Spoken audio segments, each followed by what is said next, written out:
Mohan represents Transenterix, the Life Sciences TiE50 winner. He is the Director of Marketing. It's a pleasure to welcome you, Mohan. Thank you very much. Thanks for having us.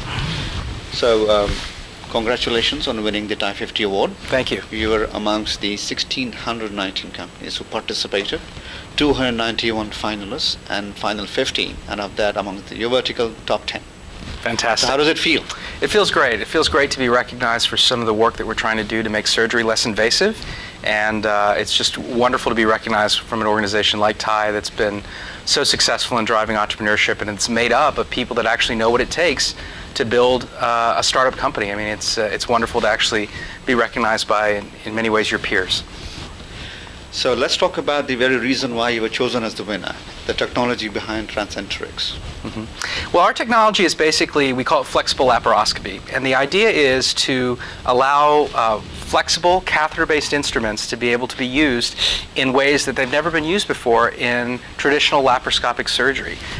What we are able to do is once you make a device flexible and yet controllable and steerable, you can do a lot of unique things in surgery. You can actually go in through one single incision instead of multiple holes all over a person's body, and you can then actually create space, open up, get the angles, and visualize the tissue in ways that you would expect without necessarily having, again, multiple incisions all over someone's body because of the flexibility and control that you can get with these instruments. So it's a really big idea that we think could really change the way many, many surgeries are performed in this in the world. So the space you have chosen is crowded, but you're trying to create a niche with this particular product. The challenge I see for life sciences companies is the trials, and finally when it gets into the hands of the consumers, in your case, which are the surgeons. Where do you see the challenges in the coming couple of years before you actually, lay this in the hands of surgeons? Well, I want to correct one misconception. We actually are now in surgeons' hands right now, which is good. But we certainly want to get in more surgeons' hands. So we still have some challenges ahead to do that. One of the things that's been really good for our company is we aren't looking for differential reimbursement, and that's where most life sciences companies go to die. They have a great idea, they have a great technology, they raise a lot of money, they spend a lot of money, and they're waiting, hoping, praying that insurers or the government will grant them some blessing based on lots of data and lots of costs associated with that to then say you can now actually get paid for what you do.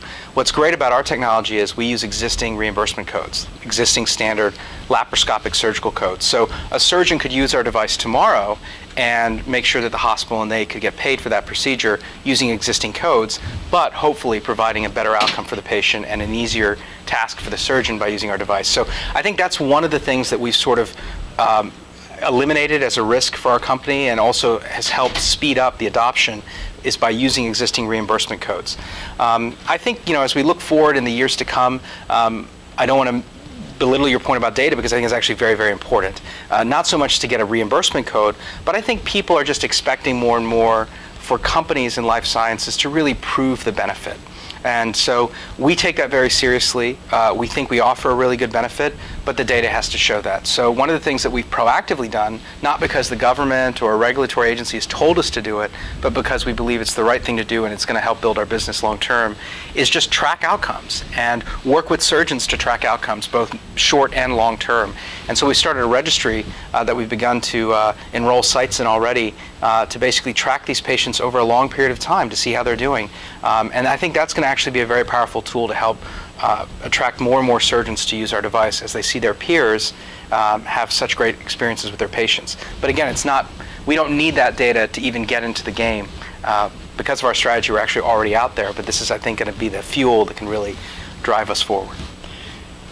I think it's a good opportunity for me to ask you this question, because I don't often get this opportunity, because you're a marketer for a life sciences company. Sure. So to understand your role, how do you play your role to market companies like yours in life sciences space? Yeah, I think the marketing fundamentals remain, regardless of what field you're in.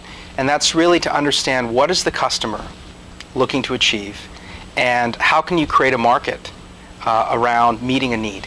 And so if you strip away the complexities and the science and the reimbursement and surgery this or that, and just think about those basic fundamentals and then apply them to the unique challenges of your marketplace, whatever that marketplace may be. In our case, it's healthcare.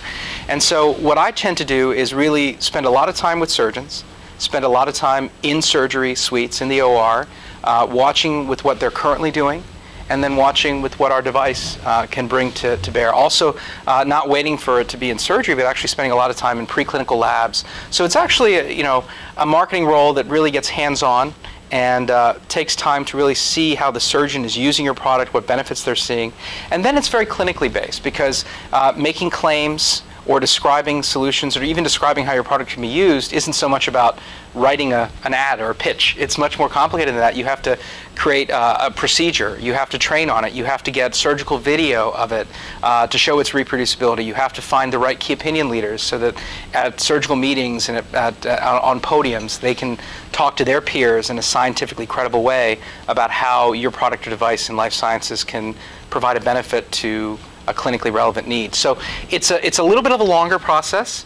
There's a little bit more due diligence required to sort of achieve some of the same basic things you would have in any marketing of any device or any tool or any product.